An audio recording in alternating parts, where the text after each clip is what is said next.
Ce livre est dédié à tous ceux qui, dans les heures tranquilles de la contemplation ou sur le marché bruyant des idées, osent remettre en question la sagesse reçue et chercher une compréhension plus profonde et plus authentique du divin, du soi et de l'univers. C'est pour les intellectuels agités, les âmes qui trouvent du réconfort non pas dans le dogme mais en découverte, et ceux qui croient que les plus grandes vérités sont souvent chuchotées par les vents de la raison, même lorsqu'ils frotte contre les doctrines de foi établies. Aux élèves qui se penchent sur des textes anciens, à la recherche des étincelles de l'hétérodoxie qui illuminent les coins ombragés de l'histoire religieuse, aux érudits assemblant méticuleusement les récits fracturés de la croyance et de l'incrédulité, aux théologiens luttent avec l'immuabilité de la vérité divine dans un monde de changements incessants, et à chaque lecteur laïque qui ressent le remorqueur d'un sachant intérieur qui transcende une simple déclaration. Puissiez-vous trouver dans ces pages un esprit apparenté, un compagnon intellectuel dans le voyage vers une foi qui n'est pas simplement héritée, mais gagnée par une pensée rigoureuse et une enquête courageuse.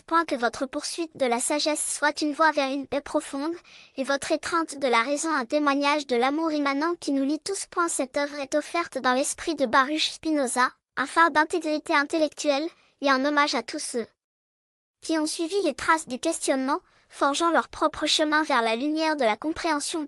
Pour ceux qui trouvent la divinité non pas dans des cieux lointains, mais dans le tissu complexe et observable de l'existence, et pour ceux qui recherchent le salut non pas dans les récompenses futures, mais dans le moment présent d'une appréhension claire et rationnelle. Que votre voyage soit celui de la libération et de la perspicacité lumineuse, faisant écho à la poursuite intemporelle de la vérité qui définit notre quête humaine partagée de sens. 1. L'hérétique d'Amsterdam.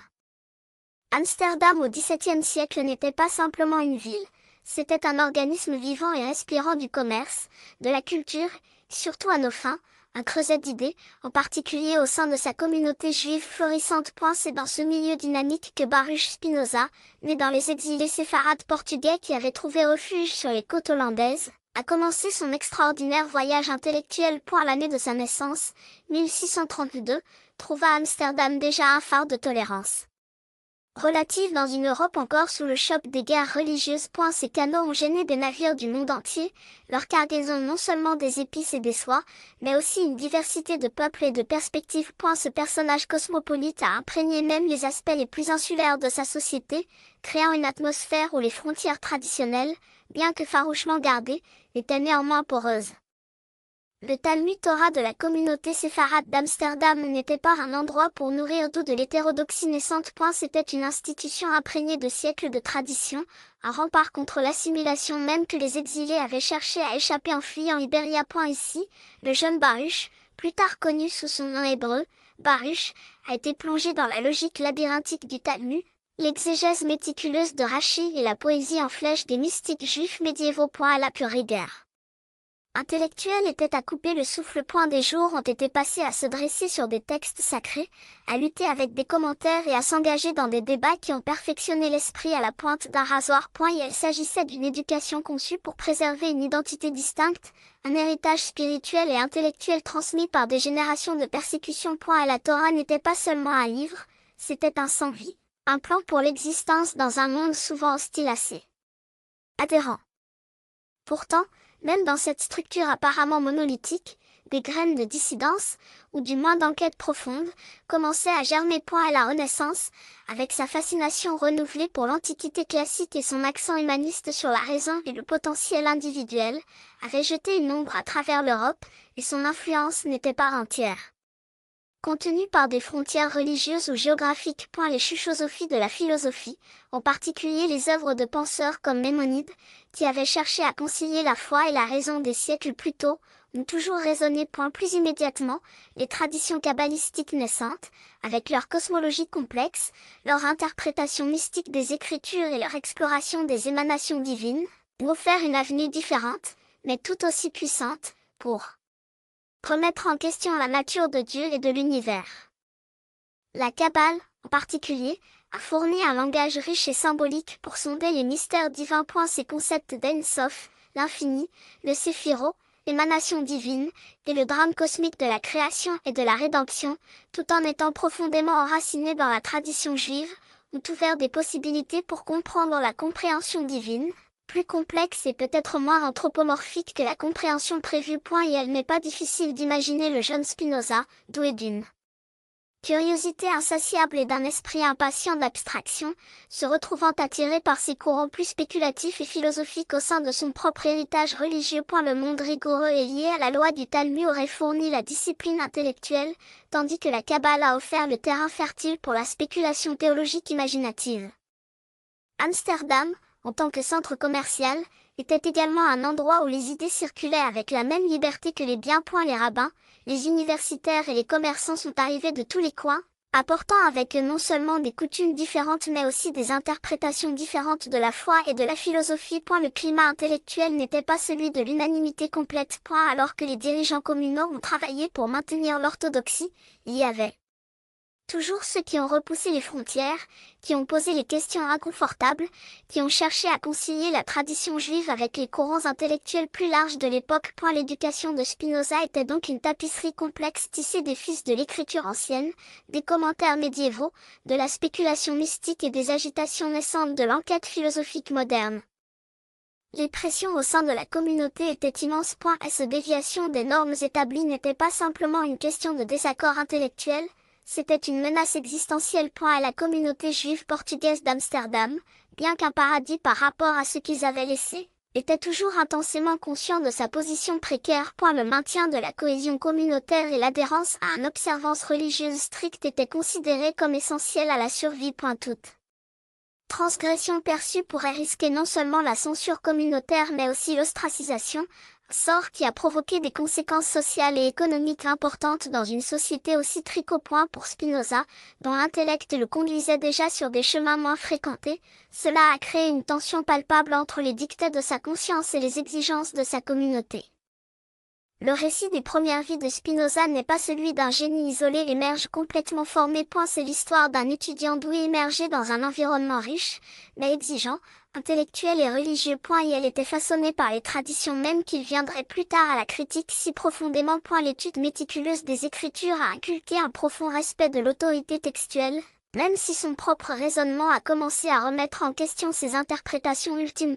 Elle accent mis sur la vie communautaire, la compréhension de Kavana, intention, et halakha, loi juive, trouveraient tous des échos, bien que transformés, dans son système éthique et métaphysique ultérieur. Il est crucial de comprendre cette première période non pas comme un simple prélude à son excommunication, mais comme le terrain fertile à partir duquel ses idées radicales ont grandi. Et la fermentation intellectuelle d'Amsterdam du XVIIe siècle, associée à la formation spécifique qu'il a reçue au sein de la communauté juive portugaise, lui a fourni à la fois les outils et l'impulsion pour sa révolution philosophique. Et elle ne se rebelle pas contre le vide, il s'engageait avec une tradition, puis j'ai ses limites, et finalement, selon les normes de l'époque, les dépasser dans une certaine mesure que la communauté ne pouvait plus tolérer. La vie elle-même, avec son port animé, sa population diversifiée et son afflux constant de nouvelles idées, ont agi comme une influence silencieuse mais puissante. L'acte même de vivre dans un tel endroit, de voir le libre-échange de biens et d'idées, de rencontrer différentes coutumes et croyances, doit avoir subtilement érodé les arêtes vives de l'insularité. Alors que la communauté juive a maintenu son identité distincte, l'environnement plus large d'Amsterdam a fourni un bourdonnement constant et de bas niveau de perspectives alternatives, un contrepoint au cœur des enseignements traditionnels. Considérez les dialogues philosophiques qui auraient pu se produire, peut-être dans des tons silencieux, dans les cafés et les cercles savants d'Amsterdam. Les idées de Descartes, avec son accent sur le doute rationnel et la séparation de l'esprit et du corps, circulaient largement. Les érudits humanistes réexaminaient les textes anciens, cherchant une compréhension plus naturaliste du monde. Même dans les débats théologiques, il y a eu des discussions sur la nature de la relation de Dieu avec le monde, sur le rôle de la raison dans la foi et sur le concept même du salut. Spinoza, selon tous les contes, ne se contente pas de rester un destinataire passif de la connaissance. Et elle était un interrogateur actif, un chercheur de vérité fondamentale, et ses premières études, plutôt que d'étouffer cette impulsion, ont fourni le fondement même sur lequel il construire son édifice hétérodoxe. La formation rigoureuse en exégèse hébraïque et biblique l'aurait équipé des outils pour s'engager directement avec les sources de sa tradition. Et elle aurait connu les subtilités du Pentateuque, les écrits prophétiques et les psaumes dans leur langue d'origine. Il aurait été formé aux méthodologies de l'analyse textuelle, en comprenant les nuances du sens et en appréciant les couches d'interprétation qui s'étaient accumulées au fil des siècles. Cette profonde familiarité avec les Écritures n'était pas une limitation, c'était une condition préalable au type de réinterprétation radicale qu'il devait entreprendre. Pour défier efficacement la tradition, il faut d'abord le savoir intimement. En outre, le cadre légaliste et logique du Talmud, avec ses débats complexes et son accent sur un raisonnement précis, aurait perfectionné sa capacité de pensée systématique. À la méthode de Pilpul, le raisonnement dialectique utilisé pour résoudre des questions juridiques et théologiques complexes, a inculqué une discipline d'esprit qui serait cruciale pour ses efforts philosophiques ultérieurs. Le système philosophique mature de Spinoza, célèbre dans un style géométrique, doit une dette importante à cette formation précoce en argumentation logique et en déduction rigoureuse. L'influence kabbalistique, bien que souvent minimisée par des chercheurs ultérieurs désireux de souligner le rationalisme de Spinoza, ne peut être ignorée. Le Zohar, le texte fondamental de la Kabbale, avec ses interprétations mystiques de la création, son accent sur l'immanence divine à travers le Séphiro et son exploration de l'interconnexion de toutes choses, ont fourni un vocabulaire et un cadre conceptuel qui a résonné aux idées en développement de Spinoza. Bien qu'il supprime finalement les éléments anthropomorphes et mythologiques de la Kabbale, ces thèmes fondamentaux de l'unité divine et de l'immanence trouveraient une expression puissante dans sa propre philosophie. Par exemple, la notion kabbalistique de la présence de Dieu tout au long de la création, de l'étincelle divine en toutes choses, préfigure la célèbre affirmation de Spinoza de Deus sive natura, Dieu ou la nature. Le monde intellectuel des Juifs séfarades d'Amsterdam était donc un espace dynamique, mais finalement contraignant. C'était une communauté qui prétend l'apprentissage et le débat, mais dans des limites clairement définies. L'éducation de Spinoza lui a fourni une boîte à outils intellectuelle inébranlable, mais elle l'a également plongé dans une vision théologique du monde qui a été profondément investie dans un Dieu personnel, divine révéla. Bion et le salut ultime d'un peuple choisi. L'intensité même de cette immersion, la profondeur de son engagement avec ses idées, paradoxalement, est devenue le catalyseur de sa séparation éventuelle de la communauté. Alors qu'il approfondait les textes, alors qu'il se livrait à des courants intellectuels plus larges d'Amsterdam, l'esprit de Spinoza a commencé à diverger du chemin accepté. Les questions qu'il posait, les conclusions qu'il commençait à tirer, n'étaient pas celles qui pouvaient être facilement réconciliées avec les doctrines établies. Son parcours intellectuel n'était pas une rupture soudaine mais un processus progressif et inexorable de questionnement, d'exploration et de réévaluation. Les graines de son radicalisme ultérieur ont été semées dans le sol même de son éducation orthodoxe, nourrie par les textes et les traditions qu'il transcenderait finalement. La pression pour se conformer était une force palpable constante. Être excommunié, c'était être coupé de la communauté, du tissu social et religieux qui a soutenu la vie. Cela signifiait être déclaré RM, accéléré, un sort accompagné d'une interdiction de toute interaction, de parler au partage d'un repas. Pour un jeune homme qui avait grandi au sein de cette société très unie, les implications étaient profondes. Cela signifiait non seulement une rupture intellectuelle mais une rupture sociale et familiale. Cette prise de conscience de la gravité de sa situation, les conséquences potentielles de sa pensée divergente, aurait profité de grand tandis que ses explorations intellectuelles s'approfondissaient. Pourtant, l'attrait de la vérité, la force impérieuse de ses propres conclusions rationnelles, s'est avéré être une traction plus forte. À la fermentation intellectuelle d'Amsterdam, la disponibilité de textes et d'idées divers, et l'intellect exceptionnel de Spinoza ont créé une confluence unique de circonstances. Et elle était un produit de son temps et de son lieu, mais il était aussi une force qui, à son tour, remodèlerait le paysage intellectuel des siècles à venir. Et sa jeunesse, a passé à lutter contre les Écritures, le Talmud et la Kabbale, dans l'environnement animé et riche en idées d'Amsterdam du XVIIe siècle, n'était pas simplement un prélude à son système philosophique, c'était le creuset même dans lequel ces éléments fondamentaux ont été forgés. À la chaleur intellectuelle générée par le choc de ces traditions dans son propre esprit conduirait finalement à une expulsion, mais c'était une expulsion née d'un engagement profond et de la transformation des fondations même de son héritage. Le jeune Baruch Spinoza, immergé dans la bourse rigoureuse de sa communauté, était déjà sur une voie qui, bien que profondément enracinée dans son passé juif, le conduirait à un avenir philosophique qui choquerait et allait le monde. Les courants intellectuels qui tourbillonnaient à travers Amsterdam au milieu du XVIIe siècle n'étaient pas confinés sur les marchés où l'étaient animés. Ils ont imprégné les salles d'études, les salons et l'air même que les penseurs ont respiré. Dans cet écosystème intellectuel dynamique, le jeune Baruch Spinoza, ancré dans le riche sol de la tradition juive, a commencé à cultiver une vision du monde qui se détendrait finalement en une redéfinition radicale du salut, un concept profondément étranger aux notions dominantes de son temps, et en effet, à de nombreuses compréhensions de la foi qui persistent aujourd'hui. Son éducation précoce, imprégnée du raisonnement juridique méticuleux du Talmud et des profondeurs spéculatives de la Kabbalah, lui a fourni à la fois la langue et l'architecture intellectuelle pour contester les fondements même de ce que cela signifiait être sauvé.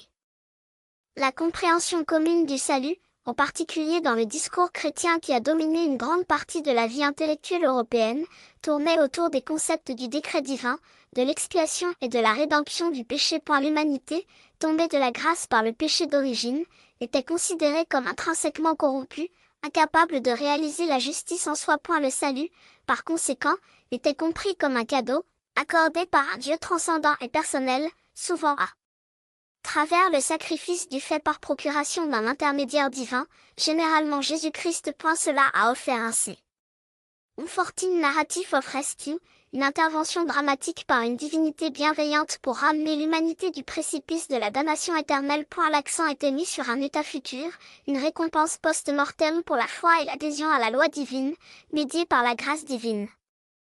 Spinoza, cependant, alors que ses enquêtes philosophiques ont commencé à fusionner, ont commencé à démanteler cet édifice de la pièce de salut externe par une pièce douteuse. Son premier engagement philosophique, bien qu'il ne soit pas encore entièrement articulé sous la forme systématique qui définirait plus tard son travail, a signalé un départ profond. Et elle a commencé à remettre en question la nature même de la divinité qui a nécessité un acte de salut aussi complexe et médiatisé. Le Dieu d'Abraham, d'Isaac et de Jacob, telle que comprise à travers des siècles d'exégèse et de pratiques communautaires, a souvent été décrit comme un être qui est intervenu dans les affaires humaines, qui a jugé, qui a puni, et qui a récompensé. Cette conception anthropomorphe, tout en fournissant un cadre relatable pour la foi, a commencé à Str.